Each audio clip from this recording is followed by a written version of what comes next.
مرحبا أهلا النوادي. Assalamualaikum warahmatullahi taala wabarakatuh. Alhamdulillah wassalatu wassalamu ala sayyidina Rasulillah wa ala alihi wa sahbihi wa man walah. Wala haula wala quwwata illa billah.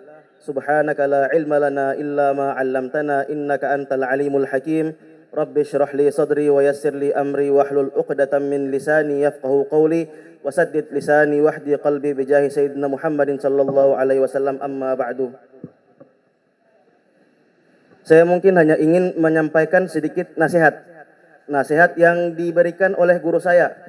Nama beliau Dr. Sami Abdul Fattah Hilal. Sami namanya, Abdul Fattah itu ayahnya, Hilal itu famnya. Beliau ketika mengajar kita, itu beliau sangat sering menekankan. Beliau mengatakan, kunu mu'minina ba'dama kuntum muslimin. Jadilah kalian sebagai orang-orang yang beriman setelah kalian menjadi orang muslim. Di situ beliau membedakan antara iman dengan Islam. Sedangkan kalau kita di jurusan tafsir itu kita mengatakan bahwasanya iman dan Islam itu adalah kata yang idza ijtama'a iftaraqa wa idza iftaraqa ijtama'a. Apabila satu disebut maka dua-duanya itu digabungkan. Yang salah satu itu dia dia memiliki makna yang lainnya. Contohnya sebagaimana Al-Habib sallallahu alaihi wasallam, beliau bersabda, "Al-muslimu akhul muslim." Seorang muslim itu adalah saudara bagi muslim lainnya. Maka apakah muslim saja? Tidak, situ muslim dan juga mukmin di situ. Tapi guru saya membedakan. Beliau mengatakan bahwasanya di situ ada sirrun daqiq, ada rahasia yang terselubung di situ. Karena yang membedakan antara Islam dengan iman itu adalah Allah Subhanahu wa taala. Dalam Al-Qur'an Allah Subhanahu wa taala berfirman, "Qalatil a'rabu amanna qul lam tu'minu walakin qulu aslamna walamma yadkhulul imanu fi qulubihim." Ketika Al-A'rab di sini itu ada perbedaan pendapat. Al-Imam Al-Alusi beliau menyatakan dalam tafsirnya beliau yang bernama Ruhul Ma'ani, itu di situ disebutkan, beliau menukil kalamnya Mujahid bahwasanya Al-A'rab di situ adalah Bani Asad bin Khuzaimah. Mereka datang kepada Nabi, kemudian mereka katakan, "Ya Rasulullah, atainaka bil athqali wal iyal." Ya Rasulullah, kami mendatangimu, itu kami membawa beban kami dan juga keluarga-keluarga kami. Walam nuqatilka kama qatalaka banu fulan, dan kami tidak memerangimu sebagaimana Bani Fulan memerangi engkau. Itu Al-Imam Al-Alusi, beliau mengatakan bahwasanya mereka berkata seperti ini, itu mereka ingin mendapatkan sesuatu dari Nabi. Mereka merayu Nabi. Kemudian beliau menyampaikan pendapat yang lain bahwasanya A'rab di situ adalah kumpulan dari qabail, di antaranya Bani Ghifar, Bani Aslam dan Bani Asja.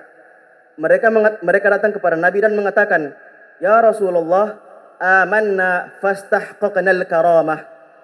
Ya Rasulullah, kami ini sudah beriman, maka kami pantas untuk mendapatkan kemuliaan. Maka di situ Allah Subhanahu wa taala membantah mereka. Allah Subhanahu wa taala mengatakan, "Qul lam tu'minu." Katakanlah wahai Muhammad bahwasanya kalian itu belum beriman. Walakin qulu aslamna. Akan tapi katakanlah bahwasanya kami sudah masuk Islam.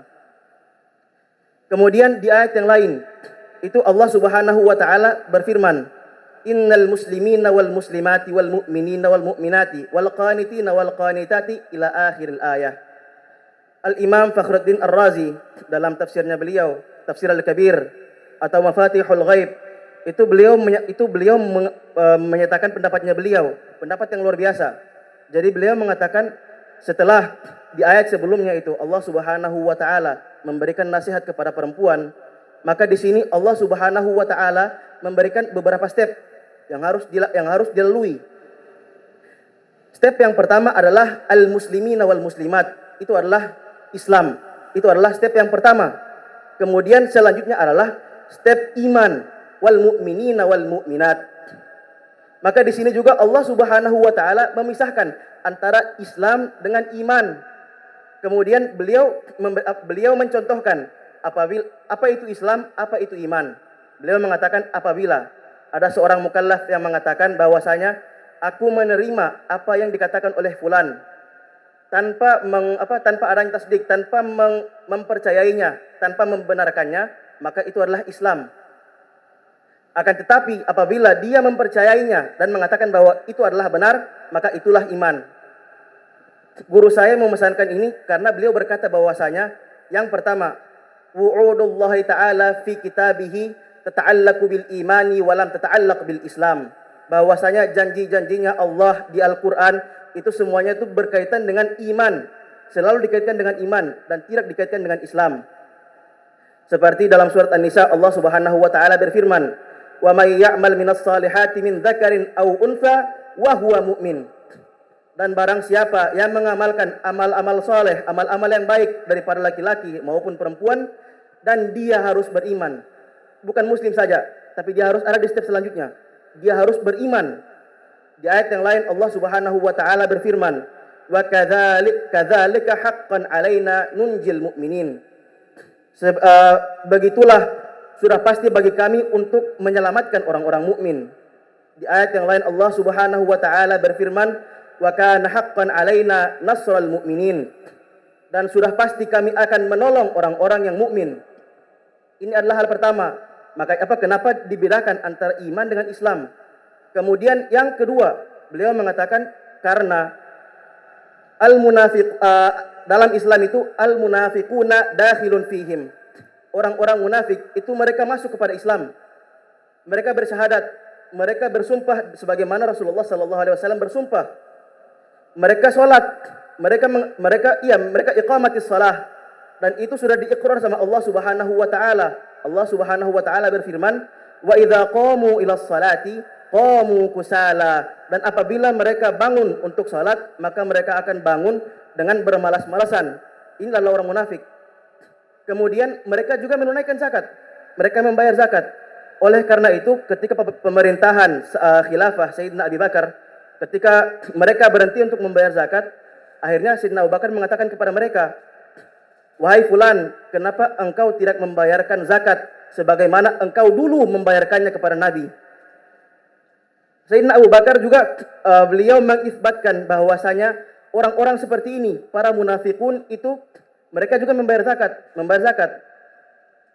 Maka agar tidak tercampur, agar janjinya Allah Subhanahu wa taala itu tidak sampai kepada orang munafik, maka Allah janjikan bagi orang-orang yang mukmin. Bukan tidak kepada orang-orang yang muslim saja, tapi harus selangkah lebih tinggi lagi. Mungkin sampai sini mungkin ada pertanyaan. Kalau begitu, bagaimana caranya kita agar beriman kepada Allah Subhanahu wa taala? Dan cara agar kita sampai kepada step berikutnya itu sudah dijelaskan sama Nabi sallallahu alaihi wasallam dalam sabdanya beliau yang sangat banyak. Di hadis beliau menyampaikan bahwasanya man kana yu'minu billahi wal yaumil akhir falyaqul khairan aw liyasmut.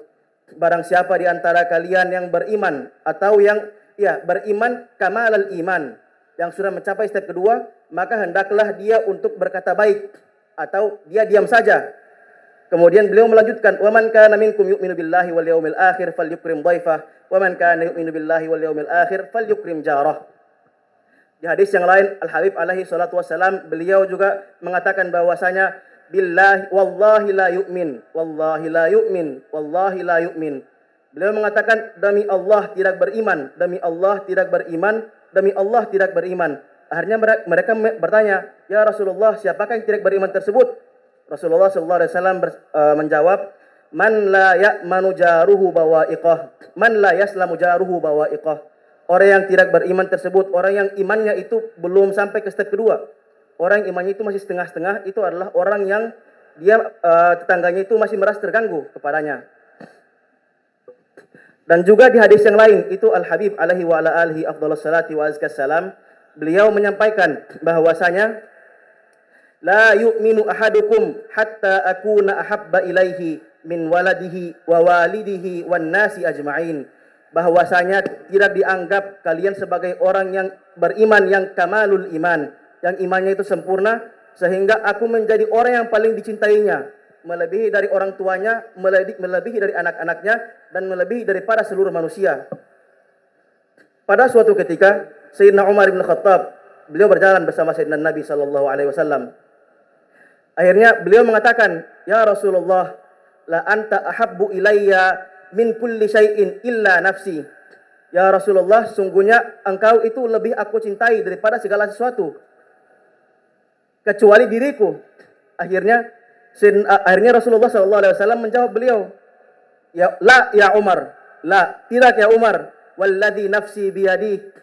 Dan aku bersumpah demi zat yang mana jiwaku itu berada di genggamannya.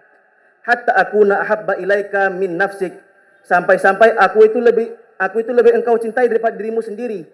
Akhirnya di situ Allah Subhanahu wa taala bukakan hatinya untuk lebih mencintai Nabi lagi. Akhirnya beliau mengatakan, al-ana wallah, sekarang ini demi Allah, la anta ahabbu ilayya min nafsi, engkau itu lebih aku cintai daripada diriku sendiri. Sekarang muncul lagi pertanyaan selanjutnya, bagaimana caranya kita mencintai Nabi? Caranya kita mencintai Nabi diantaranya adalah dengan mengenal beliau. Sebagaimana dikatakan oleh pepatah yang sangat tersohor, tak kenal maka tak sayang.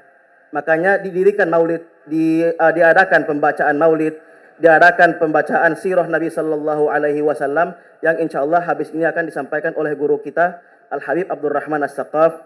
Mungkin hanya ini yang bisa saya sampaikan. Wabillahi wa taufiq wal hidayah. Wassalamualaikum warahmatullahi taala wabarakatuh.